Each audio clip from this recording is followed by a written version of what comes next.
अस्सलाम वालेकुम। जय भीम, जय महाराष्ट्र। भारत देश डॉक्टर बाबा साहेब अम्बेडकर जी के बनाए हुए संविधान से चलता है, ना कि कट्टरपंथियों से चलेगा।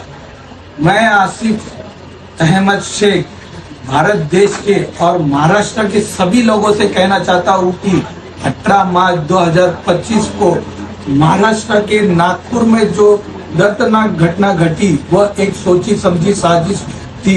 इस दर्दनाक हमले के पीछे सिर्फ और सिर्फ बीजेपी के मंत्री, महाराष्ट्र के मंत्री नितेश नारायण राव राणे के भड़काऊ भाषण का नतीजा है, जो देश की एकता के लिए खतरा है। महाराष्ट्र राज्य एक ऐसा राज्य है जो भाईचारा और एकता के नाम से प्रसिद्ध है। देवेंद्र फडणवीस जी से कहना चाहता हूँ कि महाराष्ट्र राज्य में पढ़ने लिखने वाले लोग ऑफिस में काम करने की बजाय उन्हें धर्म के नाम पर एक दूसरे से लड़वाया जा रहा है, जो देश के हित में नहीं है। मंत्री नितेश राणे भाषण देकर एसी में बैठकर ठंडी हवा खा रहे हैं और महाराष्ट्र का युवा जो देश के भविष्य है वो धर्म के नाम पर आपस में लड़ रहे हैं। मैं देवेंद्र फडणवीस साहब से कहना चाहता हूँ कि नागपुर की हिंसा में मुस्लिम समाज की कलमे की चादर की भी बेअदबी की गई है। कलमे की चादर बोले तो कलमे के उसके ऊपर अल्फाज लिखे हुए रहते, आयतें लिखी हुई थी। मक्का शरीफ का फोटो है, एक तरफ मदीना शरीफ का फोटो है, जिसकी पैरों के नीचे मार मार कर बेअदबी की गई है, जिसका वीडियो भी मौजूद है। हम आपसे विनती करना चाहते हैं कि जो भी लोग इस घटना में शामिल है, बीएचपी के लोग, विश्व हिंदू परिषद के लोग, बीजेपी के लोग, बजरंग दल के लोग, आरएसएस के लोग और साथ ही साथ नितेश राणे के भी लोग उसमें शामिल है और भड़काऊ भाषण जो नितेश राणे ने दिया है, इन सभी लोगों पर उसको कार्रवाई की जाए। ये हमारी आपसे ये भी मांग है, वरना हम इस बेअदबी के खातिर हम आंदोलन करने के लिए भी तैयार है।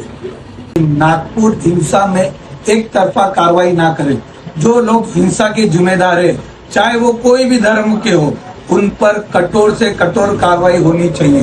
साथ में जिन्होंने भड़काऊ भाषण दिए हैं उन पर भी कार्रवाई करें, जैसे कि नितेश राणे ने जो भड़काऊ भाषण दिया है उस पर भी कार्रवाई होना चाहिए। मैं देवेंद्र फडणवीस जी से कहना चाहता हूँ कि कनकौली के मसले में अब तक कोई कार्रवाई नहीं हुई है, क्योंकि मार खाने वाला परिवार एक मुसलमान था, जो कि हमारा परिवार है, और मारने वाले लोग नितेश राणे और नितेश राणे के साथीदार थे, जिन्हें सिंधुदुर्ग पुलिस और पनवेल पुलिस का सपोर्ट था। मैं देवेंद्र फडणवीस से कहना चाहता हूँ कि महाराष्ट्र में और देश में आपकी छवि बहुत अच्छी है।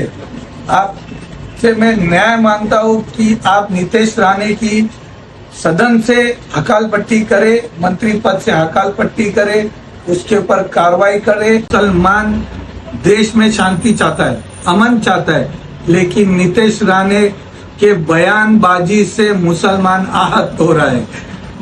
हम लोग को अगर इंसाफ नहीं मिलता है तो भारत का, देश का, महाराष्ट्र का मुसलमान आंदोलन करे, रास्ते पे उतरेगा और आंदोलन करेगा। उसके बाद में जो लॉ एंड ऑर्डर खराब होता है उसका जिम्मेदार सिर्फ और सिर्फ सरकार रहेगी। मैं चाहता हूँ कि जिस तरह महाराष्ट्र के नागपुर में दंगाइयों पर देशद्रोह का मुकदमा आपने दायर किया है, ठीक उसी तरह कनकौली और पनवेल के ट्रेन में धर्म के नाम पर जो पेड़ निर्माण करने वाले महाराष्ट्र के मंत्री नितेश राणे और सिंधुदुर्ग के